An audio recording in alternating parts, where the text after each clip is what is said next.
my wife and I always said, if we're going to do this, we don't just want to do it to do it. If we're going to do it, we want to do it right. And so we've actually had a number of different writers along the way, and every time we've gotten a script, we've said, that's not the story. That's not the story that we want to tell. That's not the essence of what we want this to be. And so there were times that we go, okay, it started, and then it stopped, and we're like, oh, well, maybe it won't be made. Then it gets picked up again, and it gets started, and then it stops. And we're like, who knows? It's been 7, 8 years now, and maybe it won't happen. And then Andy and John came into the picture, and they were excited about the project. When we sat down, they seemed to be able to grasp the vision of what we wanted to accomplish through the movie. And it's been a very collaborative process. They didn't come in and say, hey, we know what it is. They came in and said, okay, what do you want this movie to be? Yeah, I consulted. And it's funny because my wife and I look at two different parts of this. For me, it was all about the story. Like, I wanted to get into the script, and I wanted to break down different things that I saw being critical in the timeline and how this was playing out. So that was my piece, was, I would give them all kinds of revisions on the script, and hey, have you thought about this, or how about changing that, or the wording here, I like this better. So I was, involved heavily in that part of it. And my wife was on the other side, the casting. Who's gonna play me? Who's gonna play Kurt? I wanna make sure that we get the right people in the right places because of where this story was taking place. Obviously her hair, that was a big thing. Okay, whoever plays me has gotta be able to get the hair right, because that's such a big part of who Brenda is and her story, and kind of the personality that she has really been able to be shaped and seen through a lot of her hairstyles. We actually met at a country music establishment. That's what we like to say. We didn't meet at the bar. We met at a country music establishment. And it's just a crazy story that I hated country music. Had a roommate in college that, as I was going through some of the bumps in the road in college, he said, come on, we're going out, threw me in the truck. We ended up at a country bar. And it was at that country bar that I saw Brenda from afar, and she kind of caught my eye. And then it became that quest, right? That journey to get to know her and find out who that was and what it was about her that intrigued me. But yeah, it's one of those things, now that you have 7 kids, you never like to tell your kids that you met your wife at a bar, but I met her at a bar. When I saw Brenda at the bar, there was just something about her that said, this woman's different. This woman has been through more and experienced life and has a bigger picture view on life than the girls that I was around. And it was in that, as I got to know her, that there was so much depth and there was so much to her story at that time. She had lived so much life up to that point, that's what drew me in, is that I wanted someone with depth. I wanted someone with character, someone that had a strength and a resolve to be able to battle whatever came in life. Yeah, okay, we might not have the same interests. She hates football. I love football, and you got to think to yourself, what? We've been doing this thing for 25 years and you hate football? How does that work?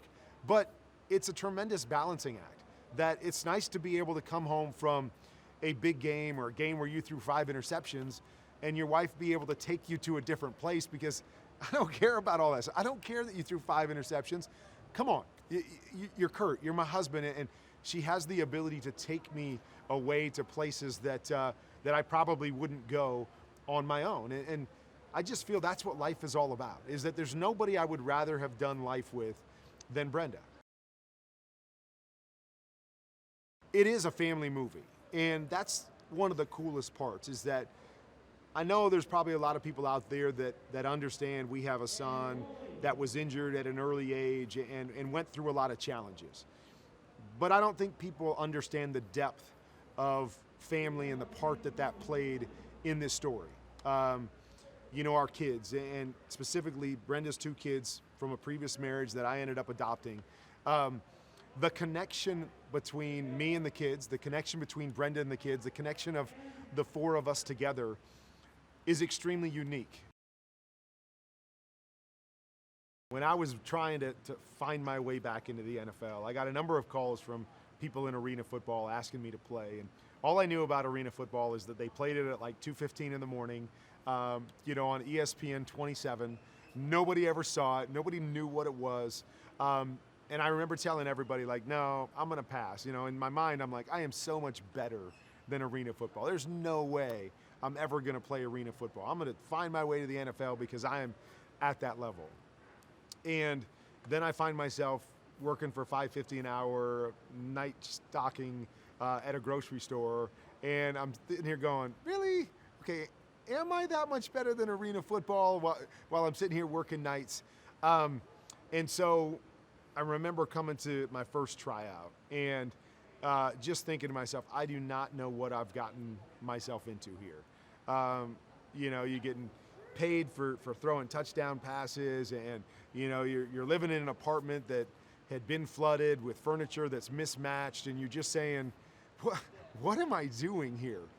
But the beautiful part of arena football was that not a single person on the team was playing because of the money.